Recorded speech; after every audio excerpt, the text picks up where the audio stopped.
묵상의 주제가 끝났도다. 끝났도다. 우리 2절 말씀을 함께 읽습니다. 너 인자야, 주 여호와 내가 이스라엘 땅에 대하여 말하노라. 끝났도다. 이 땅 사방의 일이 끝났도다. 아멘. 우리 그동안 함께 읽었던 에스겔서의 그 말씀의 내용을 구슬을 꿰듯이 한번 정리해 보겠습니다. 1장은 내 생물의 환상, 내 생물의 환상. 그 내 생물은 장차 오실 메시아 예수님의 다양한 모습을 예언한 환상이었습니다. 2장, 3장은 두루마리에 대한 환상. 그래서 2장에서는 두루마리 책의 내용을 소개했습니다. 애가와 애곡과 재앙의 말, 장차 유다 백성 예루살렘 성전이 받아야 할 하나님의 징계에 대한 내용입니다.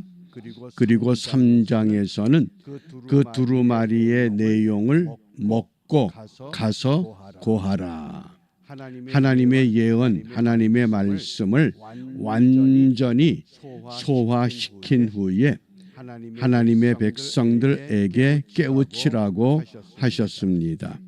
4장에서는 박석 위에, 진흙이라고 하는 큰 토판 위에 예루살렘 성을 그리게 하시고 그 성을 둘러싸게 하시고 또 바벨론 군대가 장차 그 성을 무너뜨릴 것이라고 하는 멸망의 징조 3가지를 말씀하셨습니다. 그리고 5장에서는 예루살렘에 대한 심판, 6장에서는 산당에 대한 심판, 그리고 오늘 7장에서는 이제 끝이 났다.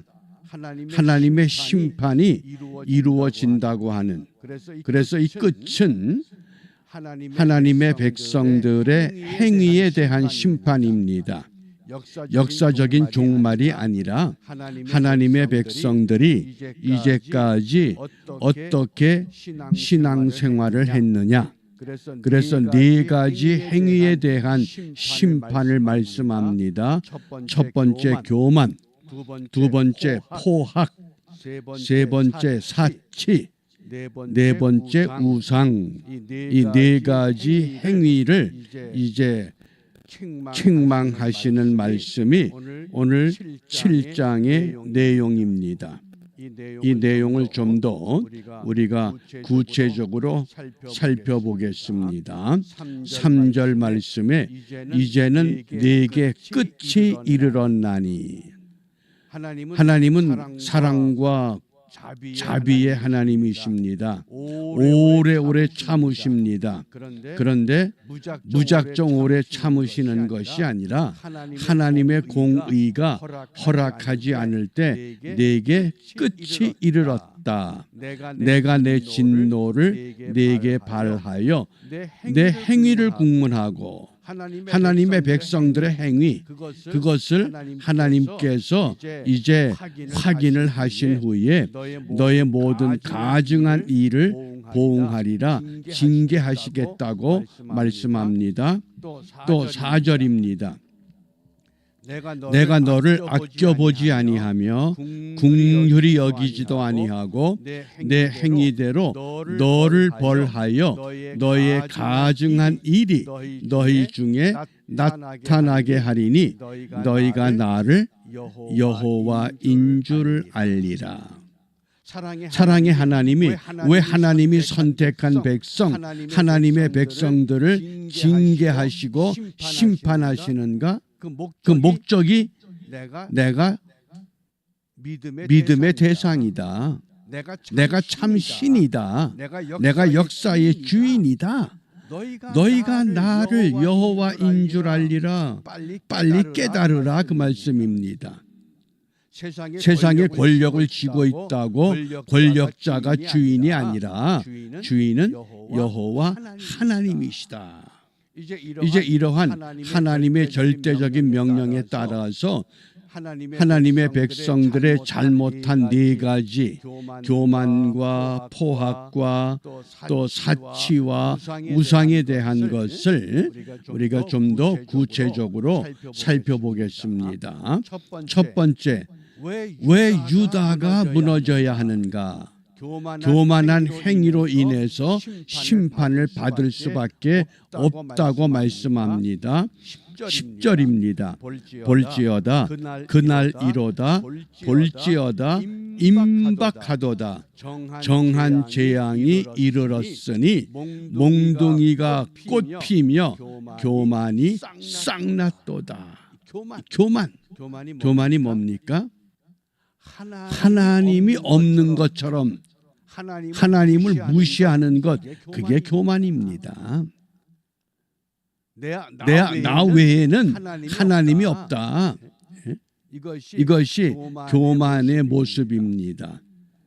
그 다음에 두 번째, 포학이라고 하는, 이걸 다른 성경에서는 폭력이다 그랬습니다. 11절입니다. 포학이 일어나서 죄악의 몽둥이가 되었은즉 그들도 그 무리도 그 재물도 하나도 남지 아니하고 그 중에 아름다운 것도 없어지리로다. 이 폭력, 바이오런스, 폭력이라고 하는 것, 이 폭력은 힘을 자랑하는 게 폭력입니다.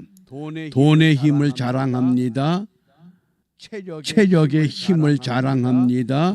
권력의 힘을 자랑합니다. 신앙의 힘을 자랑합니다. 그게 다 포악한 폭력입니다. 그게 잘못 사용되니까 죄악의 몽둥이가 됐다는 겁니다. 그 다음에 세 번째입니다. 20절 말씀에 그들의 화려한 장식으로 인하여, 화려한 장식이 뭡니까? 영어 성경에 보면 beautiful jewelry 그랬습니다. 화려한 보석, 이거 사치입니다. 사치. 요즘으로 말하면 명품을 좋아하는 겁니다. 명품으로 옷을 입고 명품의 신발을 신고 명품의 가방을 들고 명품의 귀걸이, 목걸이, 팔찌, 발찌 온 몸에 두르고 다닙니다. 그 화려한 장식, 그 사치로 말미암아 내가 이 정도로 사는 사람이야. 첫째는 교만, 둘째는 폭력, 세 번째는 사치, 그 다음에 네 번째 20절 말씀을 계속 보면 가증한 우상과 미운 물건을 지었은즉, 우상이라고 깨우칩니다. 이 네 가지.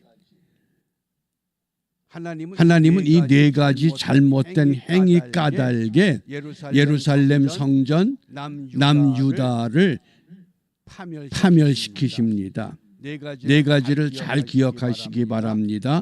교만, 폭력, 사치, 우상. 그러므로 오늘 우리가 무엇을 기도하겠습니까? 무엇을 기도해야 되겠습니까? 어느 마을에 농사를 짓는 두 농부가 있었습니다. 한 농부는 열심히 하나님을 경외하는 진실한 농부입니다. 그리고 또 한 농부는 하나님을 외면합니다. 두 농부가 똑같이 봄에 파종을 하고 똑같이 농사를 짓고 가을 수확철이 됐습니다. 하나님을 경외하는 농부가 수확을 할 때는 하나님이 복을 주셔서 하나님을 경외하지 않는 농부의 소출보다 더 많게 해야 되지 않을까요? 그런데 소출은 같습니다. 단위 면적에서 나오는 소출이 똑같습니다. 그러니까 하나님을 경외하지 않는 농부가 이렇게 빈정거립니다. 나는 하나님도 믿질 않아. 교회도 다니질 않아. 기도도 하지 않아. 그래도 나는 너와 똑같은 소출을 얻고 살잖아. 너는 기도하고 새벽에도 기도하고 주일에도 교회 가고 그리고 진실하게 사는데 네가 받은 복이 뭐냐? 어떻게 대답하시겠어요? 거기 분명한 답이 있습니다. 그러자 그 경건한 농부가 그 교만한 농부를 향해서 이렇게 깨우칩니다. 하나님은 10월 추수의 수확의 결과를 보는 것이 아니라 내 중심을 보신다. 자꾸 사람들은 세상의 물질을 가지고 하나님의 복을 가늠하려고 합니다. 그게 아니라는 겁니다. 중심. 오늘 이 아침 시간에 예수를 우리 구세주로 믿는 내 중심이 어떠한가? 어떻습니까? 내가 오늘 새벽 기도를 했기 때문에 오늘 안전사고 없고 나를 건강하게 지켜주고 나에게 복을 주시고, 그러면 이런 것을 하지 않는 다른 행위자들은 저주를 받아야 되지 않을까요? 그런 것이 아니라는 겁니다. 그러므로 우리가 오늘 이 경건한 농부가 고백했던 것처럼 하나님의 관심은 수확의 소출의 결실이 아니라 우리의 마음, 우리의 중심을 꿰뚫어 보신다고 하는 것. 그러니까 사도 바울 같은 그 중심은 어떤 고백을 합니까?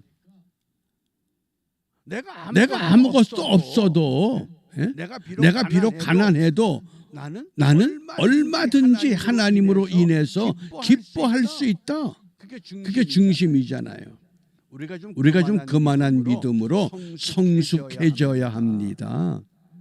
그러면 오늘 우리의 기도 제목이 분명하게 결정이 됩니다. 히브리서 9장 27절에 한 번 죽는 것은 사람에게 정하신 것이요 그 후에는 심판이 있으리니. 심판의 기준은 뭡니까? 농사를 지었는데 똑같이 일을 했는데 얼마의 소출을 거두었느냐? 그게 기준이 아니라는 겁니다. 분명한 기준은 오늘 내 중심이 어떠한가. 그래서 우리가 장차 하나님의 심판대 앞에 서야 할 내 모습을 생각하면서 오늘 매 순간순간의 삶이 바르게 결정될 수 있도록 우리 자신을 깨우쳐야 하겠습니다. 존 F 케네디 대통령, 미국의 35대 대통령이었던 케네디는 네 가지 심판대 앞에 서야 될 것이라고 사람들을 깨우쳤습니다. 양심의 심판대, 법의 심판대, 역사의 심판대, 그리고 마지막 하나님의 심판대 앞에 서야 될 것이다.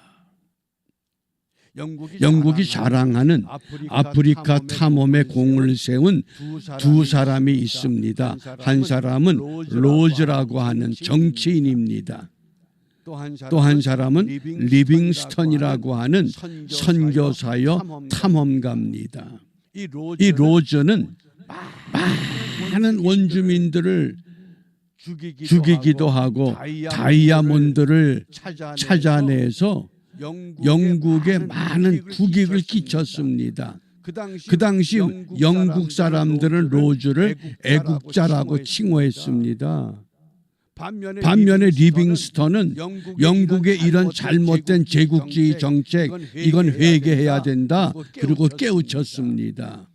그러니까 로즈는 애국자지만은 리빙스턴은 영국에 대해서 반역자라고 불렀습니다. 세월이 지났습니다. 지금 역사가 어떻게 로즈와 리빙스턴을 평가합니까? 로즈의 무덤은 어디에 있는지 흔적도 모릅니다. 그런데 리빙스턴의 무덤은 웨스트민스터 사원에 리빙스턴이 안장돼 있습니다. 영국이 자랑하는 위대한 선교사입니다. 왜 그렇습니까? 어떤 소출이나 어떤 물질이나 어떤 결과를 가지고 이야기하는 것이 아니라 하나님은 오늘 우리의 중심을 보시겠다고 말씀을 합니다. 그러므로 우리 믿음의 사람들은 시대의 풍속을 따르지 말고 하나님의 법, 하나님의 말씀, 하나님의 명령, 우리가 이것만을 존중하며 나아가야 심판대 앞에 섰을 때에 하나님의 칭찬을 받을 수 있는 줄 압니다. 이러한 우리가 믿음을 다짐하면서 오늘도 그 우리에게 주신 끝났도다. 마지막에 내 모습이 어떤 모습일까? 우리가 그 모습을 생각하며 믿음으로 승리하는 은혜의 하루가 되시기를 바랍니다. 기도하겠습니다. 은혜로우신 아버지 하나님 감사합니다. 오늘 저희들에게 또 한 날을 허락하신 것은 이 하루 동안만이라도 하나님 앞에 서야 할 온전한 믿음의 사람의 모습을 회복할 수 있는 은혜의 기회를 연장하여 주심인 줄 믿고 지난날 우리의 잘못된 모든 행실 주님 앞에 온전히 청산하고 하나님의 새로운 피조물의 삶을 결단하게 하시고 이 삶이 주님 오시는 그날까지 계속될 수 있도록 약속하신 하나님의 영으로 우리를 충만케 하시고 새롭게 하여 주시옵소서. 예수님 이름으로 기도합니다. 아멘.